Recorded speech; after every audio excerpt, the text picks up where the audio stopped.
Well, I'm fixing to do the cam seals on the Sebring and the crank seal, and also I'm going to change out the idler pulley, which is down here, for the serpentine belt.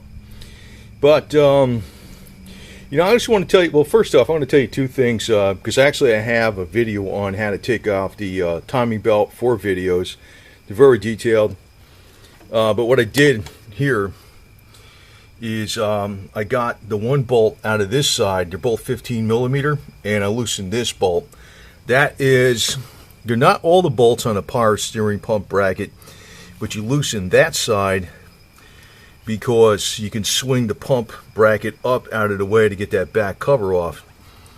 And you take out this bolt, so I already have them out.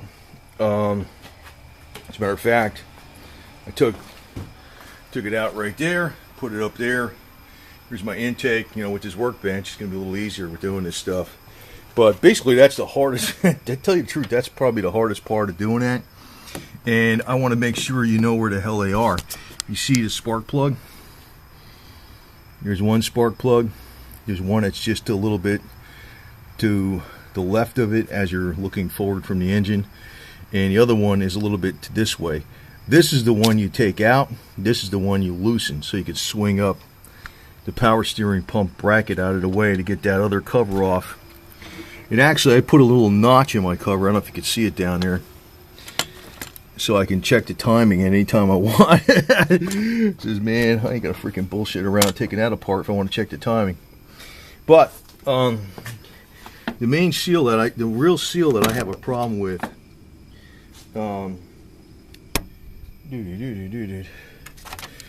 is this one here.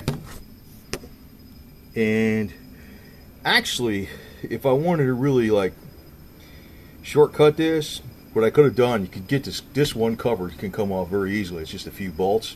You don't have to take nothing off. You don't have to take the upper intake off or nothing. I take the upper intake off because I really can't get those bolts in the back. Some people can. I don't know how they can do it. You know, they must be Gumby. But if you took off this cover and say it was just leaking from this, you probably could spray some brake fluid on that seal, maybe swell it up to get you by for several more months. You know, just as a you know, a quick tip. But I'm not going to go over every detail on how to take this apart because I actually got 4 videos on this. But you know, I took out the overflow tank, the water pump thing. You know, the upper intake where all the sensors are all disconnected. That one cover. Next thing is I got to jack the car up, take that motor mount out, this motor mount right here, and then you know, it's those 2 bolts in the back there are actually the worst damn thing about it. Then after I pull this off, I'm going to be taking out those seals, and I got a new belt for it. I'm not going to change the water pump because the water pump's got 10,000 miles on it. I mean, it's getting to be ridiculous. The belt, I don't even need to be changing the belt. It's got 10,000 miles on it. I figured I'll do that, but I'm not going to do the water pump. But it turned out the stupid seal's cracked. You know what it is? Because the car hasn't been used that much, and the seals weren't leaking before. I should have changed them before, but I didn't because they weren't leaking. And when you don't use the car that much, usually that's what have problems with seals.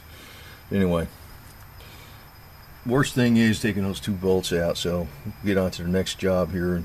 Next part of this video, you'll see the seals coming out. I'm going to do the 2 cam seals and the crank seal. You know, as usual, little Putin the cat is always watching me, and he's like my watchdog. This cat is like a little dog, just watches me all the time, wants to know where I'm at, what I'm doing. And he says, meow, right? You too, Rocky. What are you doing? You guys trip me out, man. Now to take off this bolt that's on a crank pulley, this one, if you don't have an impact, it's going to be very, I don't know how you're going to get it off. It's a 22mm, and I use a deep, thick wall impact socket like this because they're heavier. I use regular sockets and I just wouldn't come off even with the impact. It should come off, we'll see.